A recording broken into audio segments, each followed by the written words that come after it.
Hi everybody, this is Sheldon St. Clair. Hope you guys are okay. Excuse the shirt, it's really hot today, so I needed something summery to wear. I don't know how long this sun's going to last, to be honest. It could be raining this afternoon, it could be raining tomorrow. Okay, so getting quickly to it, I want to talk about the project life cycle and the stages within the life cycle.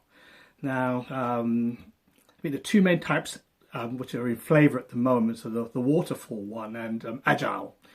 I probably will do a video on agile, but for the moment I'll look at the traditional waterfall.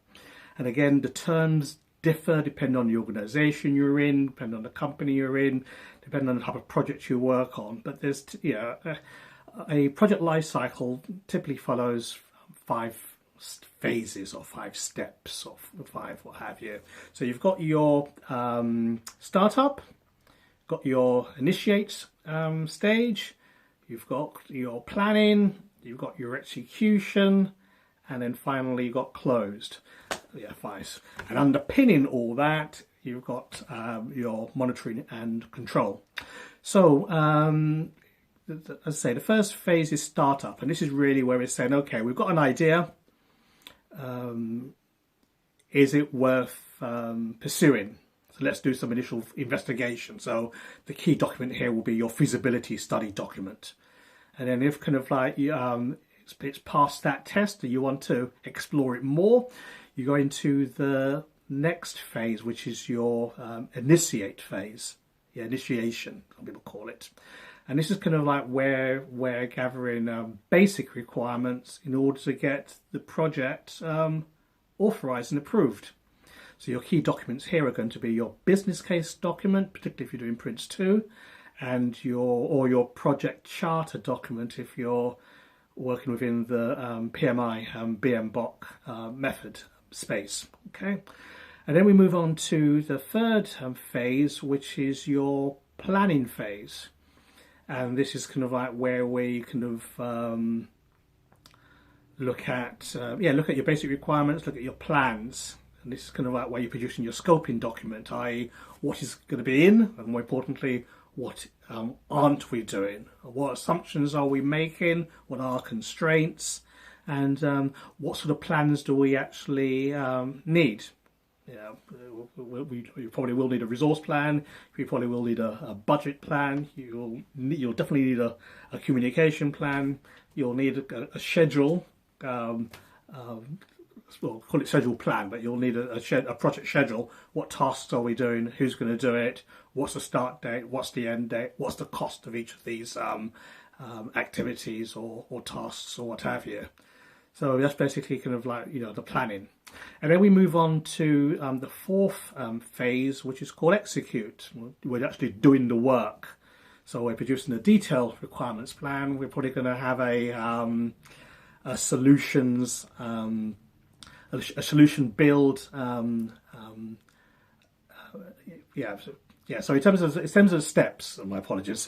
In terms of the steps within your execution, you've got detailed requirements, you've got design, you've got build, and you've got deploy. So those are your 4 main things. And the documents within those are your requirements documents, any traceability documents, solutions build, your technical documents. And once you've actually built what it is you're supposed to do, what are what testing are we going to carry out? Who's going to carry it out?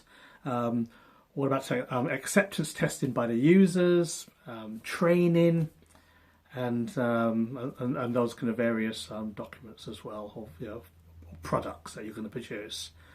And finally, when it's all done, we move into the last phase, which is your closure phase. So this is kind of where we have you producing your lessons learnt document and your closure report. And if your solution is accepted, it will move across. It'll be into business as usual. It becomes an operational activity. And then the project team is disbanded. Project manager is assigned to the next project, and the team go back either into a pool or back to their line managers, whether you're looking at a business space or a project space. And as I mentioned, okay, underneath that you've got your monitoring and control. So you've got your RAIDs items, your risk registers. What are your assumptions? What's your issues register? What about your dependencies?